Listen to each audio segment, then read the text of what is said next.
नाज़रीन, एक तो तस्कीर कर ले, पिछले वीलॉग में मैंने आपको बताया था कि सब्जियों की कीमतों में इजाफे की जो वजह है वो सैलाब है। सैलाब एक वजह है, लेकिन इससे ज़्यादा बड़ी वजह यह है कि हमारे बॉर्डर्स इस वक्त बंद हैं और हमारे अफगानिस्तान और इंडिया के साथ ताल्लुकात ख़राब होने की वजह से जो इस सीज़न में हमें सब्जियां मिलती थी ख़ासतौर पे अफगानिस्तान से, वो सिलसिला भी रुका हुआ है। अफगानिस्तान को भी इसका बहुत इशू हो रहा है क्योंकि बॉर्डर बंद है, दोनों तरफ ट्रेड नहीं हो रही। आपके बहुत सारे फल, बहुत सारी चीज़ें अफगानिस्तान से आती हैं, इसी तरह पाकिस्तान से बहुत सारी चीज़ें अफगानिस्तान जाती हैं, तो ये मार्केट के ऊपर इसका असर पड़ता है और वो हम होता हुआ देख रहे हैं।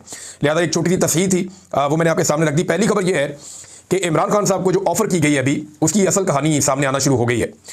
देखिए, एक तो ये कि तारिक फजल चौधरी साहब अचानक ही आउट ऑफ द बॉक्स आए। उन्होंने आकर कहा नहीं जी, वो इमरान खान साहब की पार्टी लिख कर दे और वो ये कहे कि इमरान खान साहब बनीगाला जाना चाहते हैं तो हम उन्हें बनीगाला शिफ्ट कर देंगे। उसके बाद जब पूछा गया राणा सनाउल्लाह से तो उन्होंने कहा जी हमें कोई एतराज़ हुकूमत को नहीं होना चाहिए अगर पाकिस्तान तरीके इंसाफ इस तरफ बढ़ती है तो।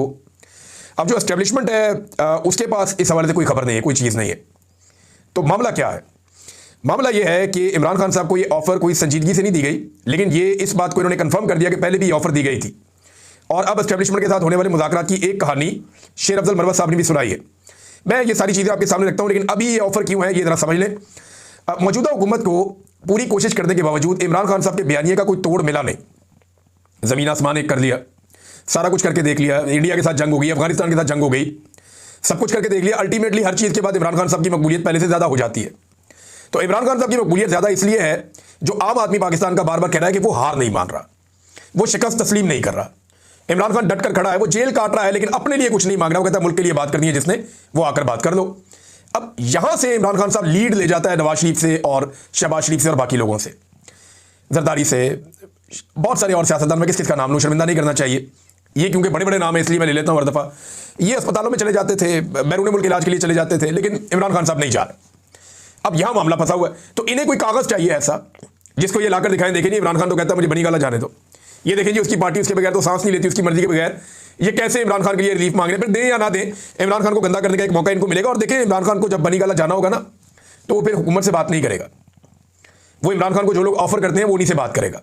और ये ऑफरें पहले हो चुकी हैं। शेर अफजल मरवत साहब ने एक कहानी सुनाई और इसके बारे में डॉक्टर शहबाज गिल साहब ने भी इसका एक जवाब दिया। पहले आप ये सुन लें कि शेर अफजल मरवत साहब की जो कहानी जो उन्होंने एक टीवी चैनल पे आसमा शिराजी साहबा को सुनाई वो क्या है। वो कहते हैं जी 3 नवंबर को मुज़ाकरात का सिलसिला शुरू हुआ था।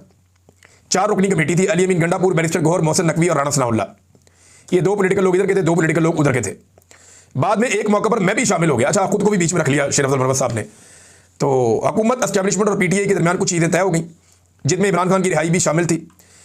वजीर दाखिला ने अपना जहाज़ बैरिस्टर गौहर और बैरिस्टर सैफ को दिया और वो अटक गए ताकि मामला आगे बताए जा सकें। 25 नवंबर को बैरिस्टर गौहर को जेल भेजा गया जहां इमरान खान ने वीडियो रिकॉर्ड करवाना थी। वीडियो में इमरान खान ने यह कहना था कि वर्कर मेरी रिहाई होने तक संजानी पर ठहर जाएं। सब सेटल था, यहां तक कि इमरान खान से डिस्कशन हुई कि वीडियो जेल की सुलाखों के बाहर से बनाई जाए या फिर उनके अंदर से, जेल के अंदर से बनाई जाए। ये कह रहे हैं शेर अफजल मरवत। बैरिस्टर गौहर से वीडियो बनाने के लिए मोबाइल मांगा गया तो उन्होंने कहा कि मोबाइल जेल में नहीं लाया, इजाजत नहीं है। जेल के एक एहलकार ने कहा कि ये मेरा मोबाइल है, इस पर वीडियो बना दें। इमरान खान ने कहा कि मुझे इन पर शक है, कहीं ये मेरी वीडियो टेम्पर ना कर दें। फैसला हुआ कि बैरिस्टर गौहर सुबह मोबाइल लाएंगे और पैगाम रिकॉर्ड होगा।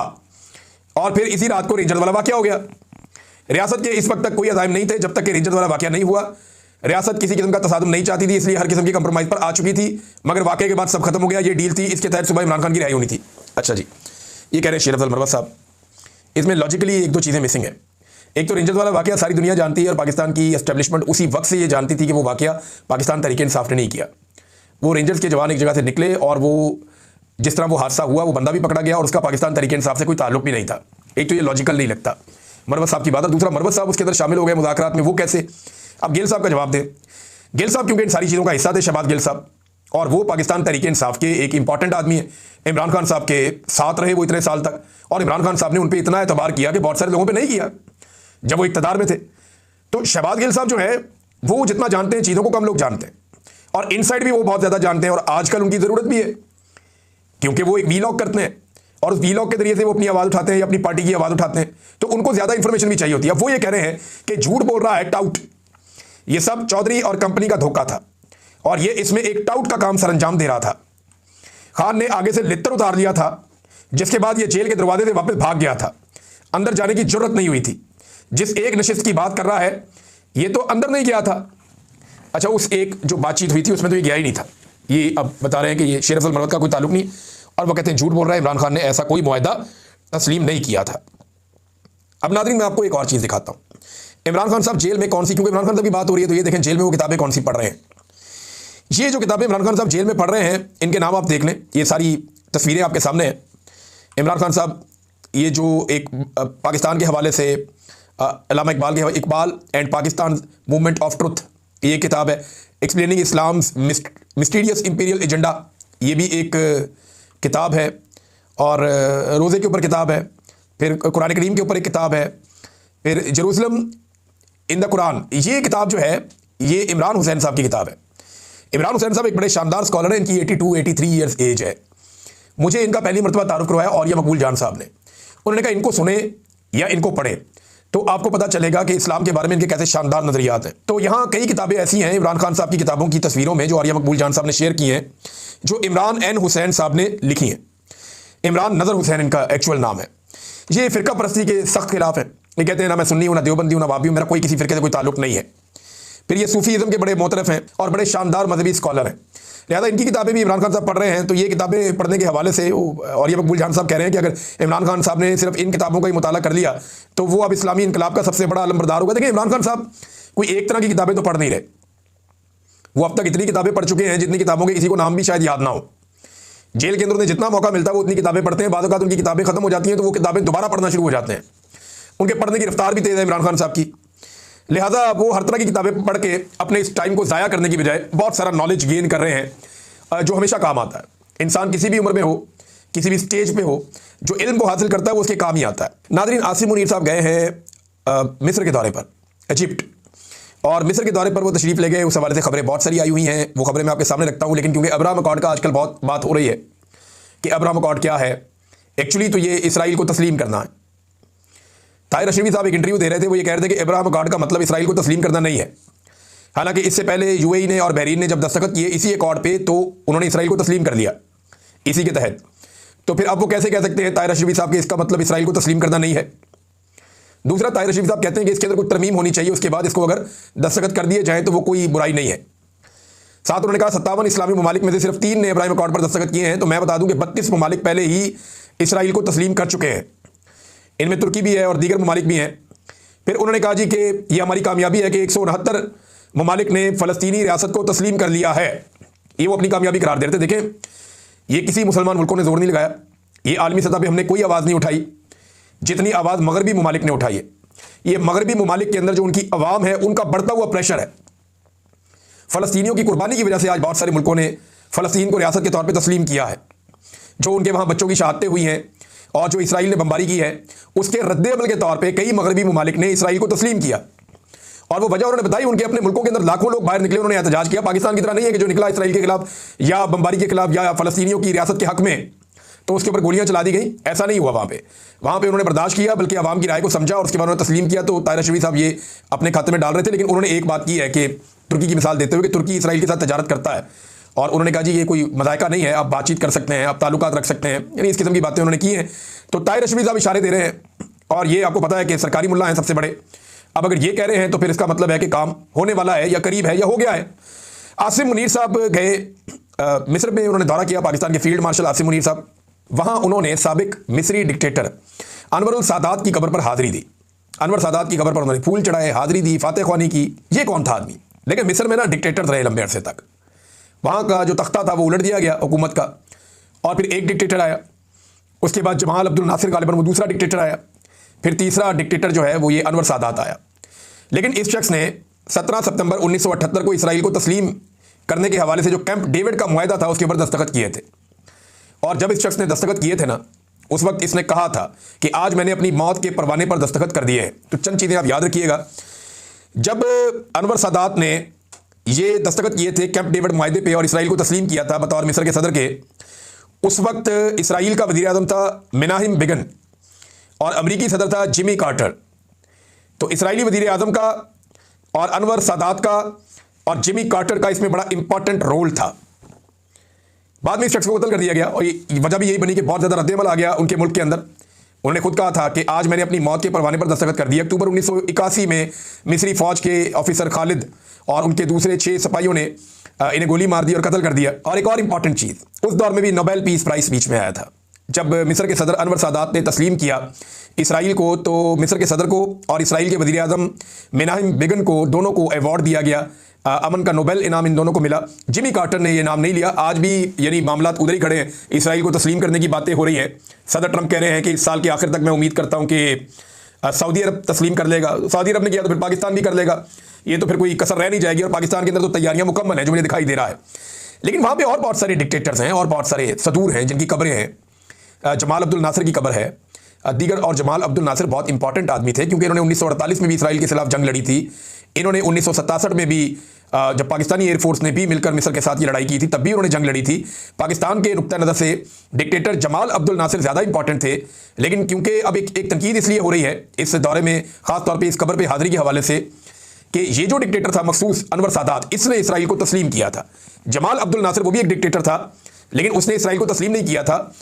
उसने इसराइल के साथ 2 जंगें लड़ी थी, तो उनकी कब्र पे हाजिरी हो सकती थी, लेकिन यहाँ पे कब्र पे हाजिरी दी गई। बाकी बहुत सारी और एक्टिविटीज़ हैं वहाँ पे, वो आप तमाम खबरों में देख सकते हैं। वहाँ पे आर्मी चीफ ने जामिया अल-अज़हर के शेख आज़म शेख अहमद अल तैयब से भी मुलाकात की और उनके साथ इस्लामी मामलात और दीगर चीज़ों के ऊपर भी बातचीत की और इस्लाम की मसख शुदा तशरीहात के खात्मे की अहमियत पर भी जोर दिया। लेकिन वो असल चीज़ मैंने आपको बताई, जिसके बारे में काफ़ी सोशल मीडिया पे लोग आवाज़ उठा रहे हैं। नाज़रीन, पाकिस्तान के सबसे ताकतवर आदमी फील्ड मार्शल आसिम मुनीर साहब ने आज से 2.5 साल पहले कहा था कि मईशत 1 साल में बिल्कुल ठीक हो जाएगी। अब 2.5 साल हो गए हैं, पाकिस्तान की मईशत ठीक नहीं हुई। पूरी कोशिश करके देख लिया गया, क्योंकि सियासत में इस्तेकाम मईशत को ठीक होने नहीं दे रहा। अब कुछ लोगों को हायर किया जाता है, हर थोड़ी अरसे के बाद वो रोला डालते हैं कि मईशत ठीक होने वाली है, थोड़ी देर में ये हो जाएगा, थोड़ी देर के बाद वो ठीक हो जाएगा। ये बार बार कहते हैं। क्या पाकिस्तान में तेल निकलने वाला है? क्या पाकिस्तान में कोई नई इंडस्ट्री लग रही है? क्या बैरूनी सरमायाकारी पाकिस्तान में बहुत रश लग गया सरमायाकारों का कि वो सरमाया लेकर आ रहे हैं? क्या पाकिस्तान की सियाहत की इंडस्ट्री जो है वो आसमान से जा लगी है? क्या हुनरमंद नौजवानों ने कमर कस ली है? यानी हुनरमंद जितने नौजवान हैं वो तो पाकिस्तान छोड़कर बाहर जा रहे हैं। पाकिस्तान के अंदर तो ब्रेन ट्रेन हो रहा है। तो किन पैरामीटर्स की बुनियाद पे ये लोग कहते हैं कि पाकिस्तान फ्लाई करने वाला है? सिर्फ इस बुनियाद पे आप नहीं कह सकते कि आपके कुछ कीमती पत्थर आप बेच लेंगे, आपको 4 पैसे आ जाएंगे तो आप अमीर हो जाएंगे। नहीं, ये पैसा माफिया की जेब के अंदर चला जाएगा, जैसे हमेशा जाता रहा है। पाकिस्तान में 70 साल से मादनियात निकल रही है, पाकिस्तानियों को कुछ नहीं मिला। आइंदा भी 70 साल निकलती रहेंगी, पाकिस्तानियों को कुछ नहीं मिलेगा। पाकिस्तानियों को तभी कुछ मिलेगा जब अवाम के मुंतखब नुमाइंदे पाकिस्तानियों का पैसा पाकिस्तानियों के ऊपर खर्च करना शुरू करेंगे। अदरवाइज ये मईशत खड़ी नहीं होगी, लोगों को एतबार ही नहीं आएगा। और जो ये ज़ियाउल हक की सोच है ना, एक जिसके तहत अभी ये इस्लामाबाद हाई कोर्ट के अंदर टिकटॉकर्स ने जाके वहां पे किया, अपील किया, और उस अपील के नतीजे में सियासी गुफ्तगू कैदियों की बंद करवाई, वो फैसला लिया वहां पे। तो याद रखिएगा, ये ज़ियाउल हक की सोच थी। अब इस सोच के मुताबिक इमरान खान साहब की मुलाकातें तकरीबन बंद ही हो जाएंगी, इस खदशे का इजहार किया जा रहा है। और इसमें पाकिस्तान तहरीक इंसाफ ने भी आवाज़ उठाई है, उन्होंने अपनी बात की है। यानी ये रूल 265 कैदियों की सियासी गुफ्तगू पर पाबंदी के फैसले की बहाली और अडियाला जेल इंतजामिया की इमरान खान की मुलाकातें रोकने पर पाकिस्तान तहरीक इंसाफ ने एक रद्दअमल दिया। और वो ये कहते हैं कि ये कानून इमरान खान जैसे कौमी रहनुमा की आवाज़ दबाने और उनके सियासी इजहार को रोकने के लिए बहाल किया गया है। इमरान खान से मुलाकातों के हवाले से अदालत पहले ही वादे कर चुकी है। अब इमरान खान साहब जब भी बात करेंगे किसी से, वो बात बाहर की रिपोर्ट होगी, वो कहेंगे सियासी बातें करते हैं, हम बात ही नहीं करवाते। इमरान खान ने वहां पे अलिफ लैला की कहानी तो नहीं सुनानी ना, या कोई क्रिकेट के ऊपर कमेंट्री तो नहीं करनी। इमरान खान इस वक्त पाकिस्तान का सबसे मकबूल सियासी रहनुमा है। जब आप जेल के अंदर कोई भी उन्हें मिलने जाएगा, वो सियासत पे बात करेंगे, सियासी ही बात करेंगे। कैदियों की सियासी गुफ्तगू करने पर पाबंदी, ये इतना गैर जमहूरी इकदाम है कि ज़ियाउल हक जैसा डिक्टेटर ही कर सकता था, या आज ज़ियाउल हक की जो पोती है, रूहानी पोती, वो ये कर सकती हैं। तो ये नाज़रीन नतीजा निकला इन लोगों को लाने का कि जमहूरियत के हर टूल के ऊपर, यानी ज़ुबान से बोलने के ऊपर भी पाबंदी, और कैदी बात नहीं कर सकता कोई सियासत के ऊपर। अभी नवाज शरीफ कुछ अर्सा पहले कैद था, सारी सियासत उसने जेल के अंदर बैठकर की। शहबाज शरीफ बतौर कैदी पार्लियामेंट में आता रहा और आकर काफ़ी दिन वहाँ पे अपने सेशंस अटेंड करता रहा, और वो कैदी के तौर पे आता रहा कि ना मैं आ रहा हूँ, मैं जा रहा हूँ। गिरफ्तार था ना, कैद के अंदर था, लेकिन अब कह रहे हैं जी वो बातचीत नहीं कर सकता, सियासी अब मर्जी है इनकी जनाब। सुहेल अफरीदी और एस्टेब्लिशमेंट की नाज़रीन इस वक्त फुल जिद चल रही है। एस्टेब्लिशमेंट कहती है पहले हमसे मिलो, फिर इमरान खान से मिल लेना। सुहेल अफरीदी कहता है नहीं जी, मैं पहले इमरान खान से मिलूंगा, फिर आपके साथ मिलूंगा। अब ये एक अजीब, और इमरान खान कहेगा तब मिलूंगा। अब ये एक अजीब जिद पकड़ी हुई है एस्टेब्लिशमेंट ने। वो इमरान खान से मिल भी ले तो क्या है, आप तो सारा कुछ सुन लेंगे, आपको पता चल जाएगा। और इमरान खान अगर उसको अलाउ करता है कि जाके एस्टेब्लिशमेंट से बात करो या मिल लो, तो वो आपसे भी मिल लेगा आके। और अगर इमरान खान उसे नहीं बोलेगा तो आपको नहीं मिलेगा। अब इन चीज़ों के ऊपर जिद लगा के बैठ जाना, एक सूबे की काबीना ही नहीं चल रही, एक सूबे के अंदर काम रुक रहा है, चीज़ें खराब हो रही हैं, एक अजीब किस्म का इंप्रेशन जा रहा है पूरे पाकिस्तान के अंदर, लोगों को पता चल रहा है कि पाकिस्तान में जमहूरियत नाम की कोई चीज़ नहीं है। ये पाकिस्तान की एस्टेब्लिशमेंट को गुरेज करना चाहिए। दिन ब दिन चीज़ें खराब होती जा रही, ये चीज़ें इससे ठीक नहीं होंगी, इससे नफरत बढ़ेगी, चीज़ें खराब होंगी। क्योंकि यहाँ पे कोई ड्रोन हमले भी रिपोर्ट हुए हैं वज़ीरिस्तान में, और इस हवाले से जुनैद अकबर साहब ने जो खबर दी वो ये कहते हैं, जुनैद अकबर सदर हैं खैबर पख्तूनख्वा के पाकिस्तान तहरीक इंसाफ के, वो ये कहते हैं कि वज़ीरिस्तान और बाजोड़ के इलाका डमाडोला में मुबैना ड्रोन कार्रवाई की शदीद अल्फाज में मजम्मत करता हूँ। ये कार्रवाई कानून और रियासती जिम्मेदारी के तमाम असूलों की खुली तौहीन है। दुख की इस घड़ी में अहल खाना के साथ हैं। फिर उन्होंने बताया जनाब कि इसमें कौन कौन शहीद हुआ, ये आगे उसकी तफसीलात हैं। लंगर खेल वज़ीरिस्तान के बुजुर्ग मलक मीर हसान महसूद, जो तहरीक इंसाफ के रुकन कौंसलर उस्मान महसूद के चचा हैं, कल अपने घर पर होने वाले ड्रोन हमले में अपनी 14 साला बेटी समेत शहीद हो गए। ये अलमनाक सानिया ना सिर्फ वज़ीरिस्तान बल्कि पूरे पाकिस्तान के लिए दिल दहला देने वाला है। मजीद अफसोसनाक अमर यह है कि आज शोहदा के जनाजे से कबल दोबारा मॉर्टर गोला हमला किया गया, जिसके नतीजे में मजीद शहादतों और जख्मियों का खदशा है। अब ये इकदाम वहाँ पर हो रहे हैं। अब ये सुहेल अफरीदी के लिए बड़ा चैलेंज है, क्योंकि इमरान खान साहब ने कहा था कि इन चीज़ों की FIR दर्ज की जाए। तो अब देखना यह है कि सुहेल अफरीदी साहब FIR दर्ज कर पाते हैं या मामला किस तरफ जाता है। एक खबर नईम अशरफ भट्ट साहब ने दी है। नईम अशरफ भट्ट साहब खबरें लेकर आते हैं सियासी नौयत की। उन्होंने ये कहा कि इमरान खान से कुछ नून लीगी रहनुमा जो हैं वो पैगाम रसानी करना चाहते हैं, कुछ पैगाम पहुंचाना चाहते हैं, और ये तहनीती प्रोग्राम यानी पैगाम है कि चलें इमरान खान साहब हमारे बारे में दिल बुरा ना रखें। यानी ये लोग पहले भी जेले जुले काट चुके हैं, तो इनको आइडिया है और ये डरे हुए हैं कि अगर इमरान खान आ गया तो हमारा क्या बनेगा, लिहाजा इसलिए वो पैगाम रसानी वगैरह कर रहे हैं, पैगाम पहुँचा रहे हैं। अब मेरा ये मानना है कि अगर PMLN के अंदर इतनी कमज़ोरी पाई जा रही है तो फिर आप समझ लें कि ये हुकूमत कहाँ खड़ी है। यानी नून लीग के रहनुमाओं के हवाले से ये खबर आती है कि वो इमरान खान तक खैर सगाली के पैगाम पहुंचा रहे हैं ताकि आने वाले दिनों में उनके लिए मुश्किलात ना हो।